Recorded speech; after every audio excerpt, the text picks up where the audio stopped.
Good morning guys. দেখো আজকের ওয়েদারটা না খুব সুন্দর, সকাল থেকেই ভীষণ সুন্দর মনোরম ওয়েদার, মেঘলা মেঘলা ওয়েদার, কোনো গরমই নেই আজকে। আমার তো খুব ভালো লাগছে। এরপর দুপুরবেলা আমি প্ল্যান করলাম যে দিদাদের বাড়ি যাব। দেখো সামনে নীল দাদাকে ব্যাগে সব জিনিস দিয়ে মিষ্টি দিয়ে ওকে পাঠিয়ে দিচ্ছে। আমি তো রেল লাইনে রিলস করতে যাই, ওখান থেকে সোজা যাওয়া যায়, তো রিলস করতে করতেই চলে যাব।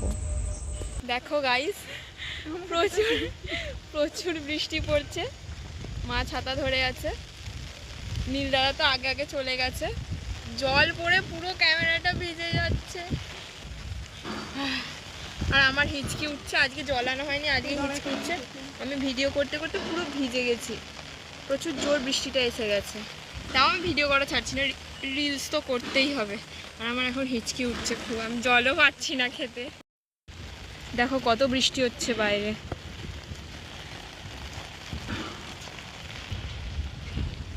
দেখো গাইস, আমি দিদাদের বাড়ি এসে গেছি। দাঁড়াও ক্যামেরাটা মুছে নিই।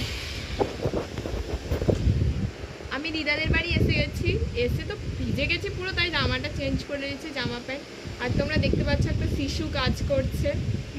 ভেবো না যে ওকে জোর করে কাজ করানো হচ্ছে, ও অনেক ভালো পড়াশোনা করে, তাই ও পড়াশোনাও করে কাজও করে, তাই খুবই ওর কোনো নেই, কি বলবো, কোনো অহংকার নেই। ও একাই কাজ করে একটা গোটা পাড়া চালিয়ে নিতে পারবে। তোমরা ওকে আগেও আমার ব্লগে দেখেছো, দেখতেই পাচ্ছ ওর এত সুন্দর হাতের কাজ। ও যে প্যান্টটা তৈরি করছে সেটা কেউ পরতে পারবে কিনা তার কোনো ঠিক নেই। ও এতই কাজ করতে ভালোবাসে যে আমার বোনকে খালি এখানে রেখে দিতে চায় যাতে গেম খেলতে পায়, ওকে কাজ না করতে হয়। আর আজকে ওয়েদারটা সত্যি সুন্দর, আর এখানে একটু বেশিই বৃষ্টি হচ্ছে। দিদা ডাকছে যাই। দেখো গাইস, এত ভালো ছিল, ওকে কাজের ছুটি দিল বলে ও এক্ষুনি ছুটি নিয়ে নিল। এতই ভালো ছিল, ওকে বললো যে তুই কি আর কাজ করবি না, ছাড় আজকে আর কাজ করতে হবে না, কালকে কাজ করবি। ও বললো হ্যাঁ ঠিক আছে। প্রায় এদিকে বৃষ্টিটা কমেই গেছে, দেখতেই পাচ্ছ বেশ ভিজে ভিজে সব। আমার ফোনটাতে জল পড়ে ফোনটার ক্যামেরা অফ হয়ে গেল, কি অদ্ভুত। দেখো কোথায় যাচ্ছিস? কোথাও যাবি না, কোথাও গেলেই কাজে বসিয়ে দেওয়া হবে। কোনো কই মাছ টই মাছ ধরতে হবে না।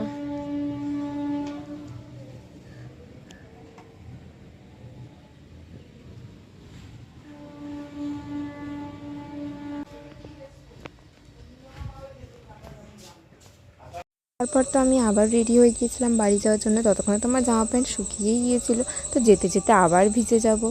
দেখো বাড়ি যাবো বলে দিদা এখন আমাকে আদর করে দিচ্ছিল। তারপর দেখলাম ভলু আসলো, ভলু না, ওর নাম হচ্ছে অসিত। ওকে আমরা ইয়ার্কি করে মজা করে ওরম বলে ডাকি। টাটা। তারপর আমরা নিচে বেরোনোর পর এদিকে দিদাদের নতুন যে ঘরটা হচ্ছিল সেটা দেখছিলাম। এখানে তো অঙ্কিতেরা থাকে, অঙ্কিত ভলু সবাই থাকে। আর এদিকে তো আরও ঘর হচ্ছে, এখনও মিস্ত্রি কাজ করছে, ওটাই দেখছিলাম আমরা। মা কথা বলছিল আর আমি এদিকে ভিডিও করে যাচ্ছিলাম। তারপর আমরা বেরিয়ে পড়লাম ঘরে যাওয়ার জন্যে। দেখো গাইস, এখন আমরা ঘরে যাচ্ছি। তো একটু আগে ঝিরিঝিরি বৃষ্টি পড়ছিল, এখন আর পড়ছে না।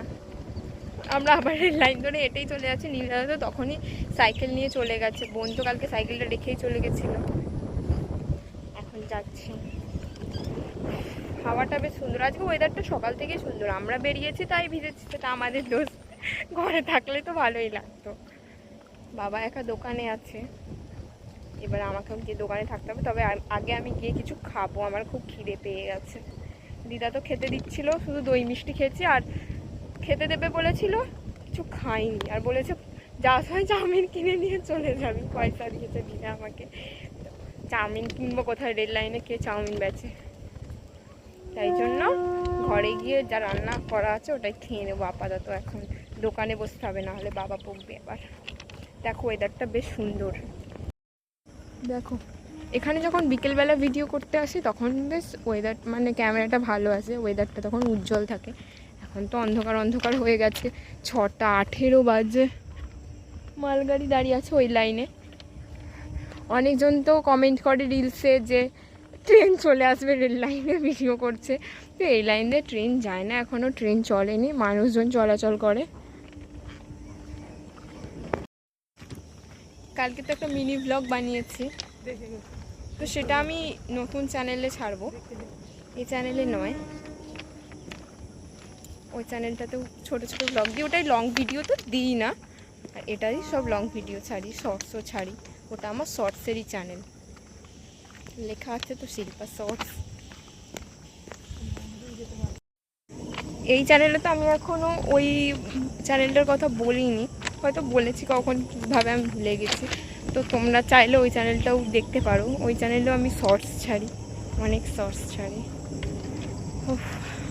অনেকগুলো রিলস করেছি, এখন পুরো লাল লাল আসছে, অন্ধকার অন্ধকার আসছে, কি বলবো, আমার তো আর আইফোন নয় যে ঝাঁকানাকা ক্যামেরা হবে। রাস্তা এখান থেকে গরু যায়, পুরো রাস্তায় গোবর গোবর ভর্তি একদম, তার মধ্যে দিয়েই মানুষ চলাচল করে। বৃষ্টিতে সব ধুয়েই গেছে, পাটা খুব স্লিপ খাচ্ছিল এই রাস্তায়, এখন তো ঠিক আছে, তাও বৃষ্টিটা হয়নি। এদিকে মনে হয় তেমন বৃষ্টি হয়নি, আমরা যখন যাই তখনও সেরকম বৃষ্টি হয়নি, আর এখন আসছি তো বৃষ্টি কমেই গেছে। দিদাদের বাড়ির ওদিকটা অনেক বৃষ্টি হচ্ছিল, দেখতে পাচ্ছ। এদিকটা বেশ সুন্দর জায়গা, গাছ গাছ, ফাঁকা মাঠ, ওখানটায় তো আমরা ভিডিও বানাতেই আসি। এখন এটাই লেগে পড়ে যাচ্ছিলাম। তোমরা সবাই কমেন্ট করো আমাকে চশমাটা পরে কেমন লাগছে। আমাকে মানে নিজেকে কি বলবো, সবাইকে তো জিজ্ঞাসা করেছিলাম, মাকে, ভাইকে, বোনকে, সবাই বলছে না এটা ভালো লাগছে, তো ভালো লাগছে, ভালো লাগলেই ভালো। অন্ধ অন্ধ লাগছে কি, মনে হচ্ছে কি আমার চোখে প্রবলেম, সেরকম জন্য চশমা পরেছি। দেখো আস্তে আস্তে পুরোটাই অন্ধকার হয়ে যাচ্ছে, নীল নীল হয়ে যাচ্ছে, পুরো ব্লু ব্লু লাগছে ক্যামেরাতে। তবে মেঘটা খুব সুন্দর, হঠাৎ করে ব্লু হয়ে গেল কেন জানি না আমি। বোন আর ভাই তো দেশে চলে গেছে সকালবেলায়, আর আমি আর মা যাব শনিবার রাতে, দেখি ঠিক তো নেই, তবে যাওয়ার ইচ্ছা আছে একদিন। শনিবার যাব রাতে, রবিবার চলে আসবো। দোকানে কাজ করতে করতে কাস্টমার যখন প্রায় চলে গেল তখন মনটা খুব খাই খাই করছিল। তারপর নীলদাদাকে পাঠালাম চাউমিন আনতে, ওই রাতেই চাউমিন আসছে বলে মনটা খুব খুশি।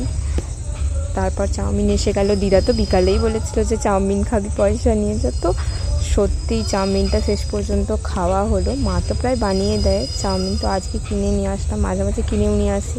এদিকে আমি চাউমিন খেতে থাকি। তোমরা আরও আমার ব্লগ দেখার জন্য চ্যানেলটাকে সাবস্ক্রাইব করো।